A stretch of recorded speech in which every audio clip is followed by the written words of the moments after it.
Episode 508.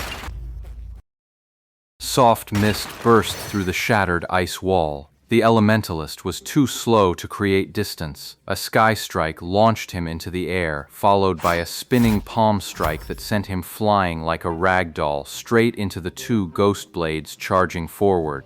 Standing beside Tang Ru, Yi Shu saw it. Her fighting style, she was imitating him. Back in the battle at One Line Canyon, Ye Shu had controlled multiple opponents at once, pushing and shoving their characters around like mere props. Tang Ru's intention today was exactly the same. Ye Shu, who had seen through it, could only sigh helplessly. It was good that Tang Ru could think of such a strategy, and with her skill, she could certainly pull it off.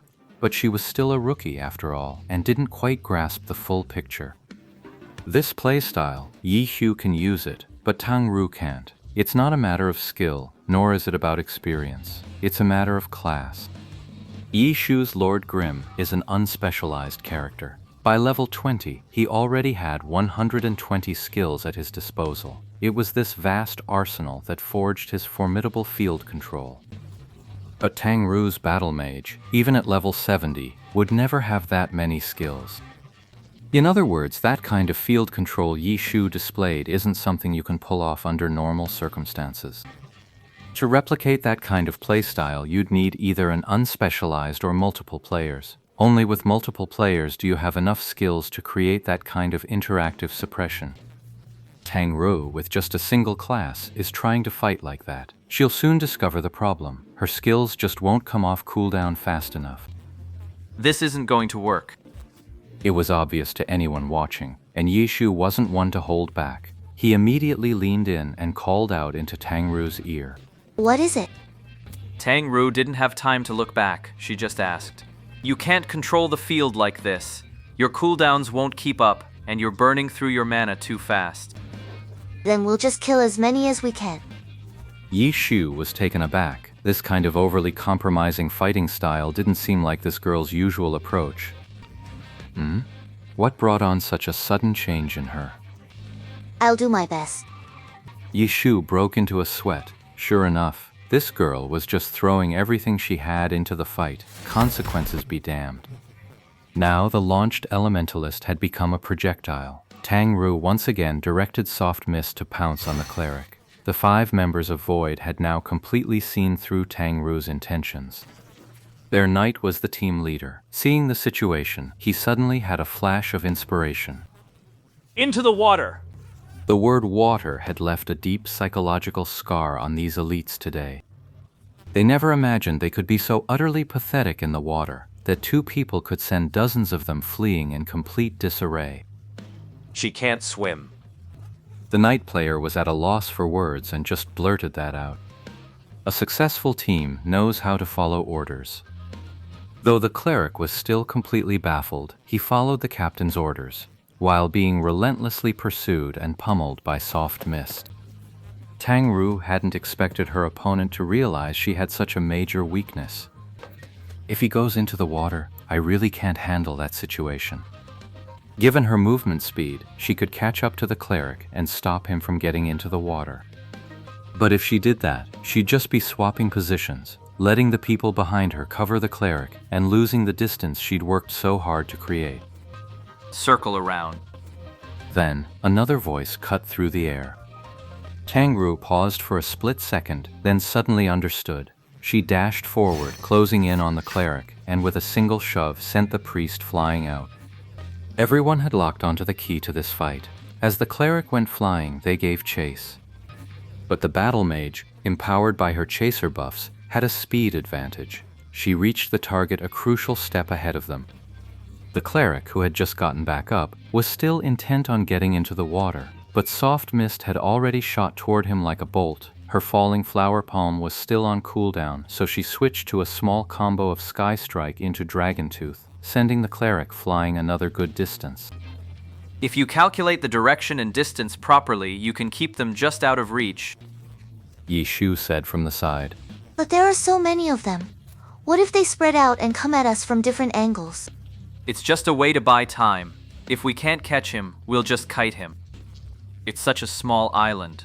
With 5 of them, They won't have room to maneuver. We just need to buy time. If we can take out this cleric, problem solved, right? Realizing. Got it. Only then did Tang Ro understand. As she spoke, her hands never stopped moving. The cleric was in a state of near constant stumbling. Even when he managed a quick recover, Tang Ro's soft mist would rush to his side in time to land another blow. Every single attack she used was one that could send him flying a short distance, pushing the cleric in a tight little circle around the edge of the island. He was just a few steps from the sea, but the chance to leap in never came. The cleric had pinned his hopes on his companions, but when he swung his view around, he saw that not only had the four of them failed to close the gap, they seemed to have fallen even further behind. Once a battle mage activates their neutral element chaser buff, their movement speed does indeed surpass that of these four classes. But the problem was, the battle mage was attacking him while on the run, and yet his movement wasn't hindered in the slightest. The cleric realized this person's control wasn't just precise, their APM was incredibly fast, allowing them to execute those attacks even while on the move. You two, cut him off over there. The knight player realized that chasing after them like this was getting him nowhere. It's a good thing this is a small island and they don't want to get wet. Otherwise, they could just push the cleric along and make a clean getaway. The rest of the team knew this cleric's skill level. He was no weakling. And now, he was being booted forward like a soccer ball, utterly helpless to stop it. They all had a pretty good idea of how strong Soft Mist was. If they didn't have the advantage of numbers, they would have turned tail and run long ago. Hold on a little longer. The knight yelled. Hurry up! Wasn't that cleric just as anxious? At that moment, Tang Ru kept rotating her view, scanning the entire field. She saw the four opponents split into two groups, with two of them circling out in the opposite direction. Naturally, they were trying to take a different route to cut her off. Tang Ru was just calculating how to change her approach when Yi Shu's voice sounded in her ear. Don't rush. I'll let you know when it's time. Okay. Tang Ru acknowledged this. It was true. She really didn't have a clear idea of how to break free next. Then, Soft Mist pushed the cleric 3 more times, and Ye Shu suddenly spoke. Next strike, go left. The words had barely left his mouth when Soft Mist was already upon her. Tang Ro had been about to continue her forward charge, but hearing Ye Shu's command, she instantly adjusted. She switched her forward push into a sharp pull to the left, sending the cleric skidding sideways. Soft Mist pivoted and gave chase. Falling flower palm. Push once. Yi Shu continued, and Tang Ru, following his command, stepped forward and unleashed another falling flower palm, its direction precisely controlled. If it was too far, by the time he got there, the cleric would already be back on his feet and ready to act. Too close, and it would seem like a waste of the skill.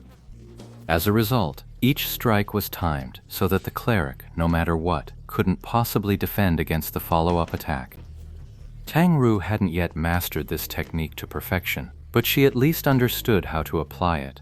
She was no longer just recklessly aggressive. There was a sense of control, of knowing when to hold back and when to let loose. Sky strike, jump, circle swing. Following Yi Shu's prompts, Tang Ru didn't have time to think. She just executed the moves he called out. Her circle swing caught the cleric mid-air, and with a great circular motion, she slammed him down, right onto the top of the cave entrance. Jump, dragon tooth, circle around. Following Yi Shu's instructions, Tang Ru was fighting with incredible ease. The four who had just been preparing to flank and pincer from both sides were, in the blink of an eye, left behind in the same direction once more. Hold it. Beat him down. This time, the cleric wasn't immediately shoved into the dungeon entrance. Instead, he was given a thorough thrashing right outside the cave. Hey, careful, careful. Don't step into the dungeon. Yi Shu called out repeatedly. Tang Ro, caught up in the thrill of the fight, had forgotten this was the dungeon entrance and had nearly stepped over the line. Step over that line, and the system will instantly and unceremoniously throw you into the dungeon. Right. Tang Ru looked down and was taken aback. That's about right. Keep pushing toward the water.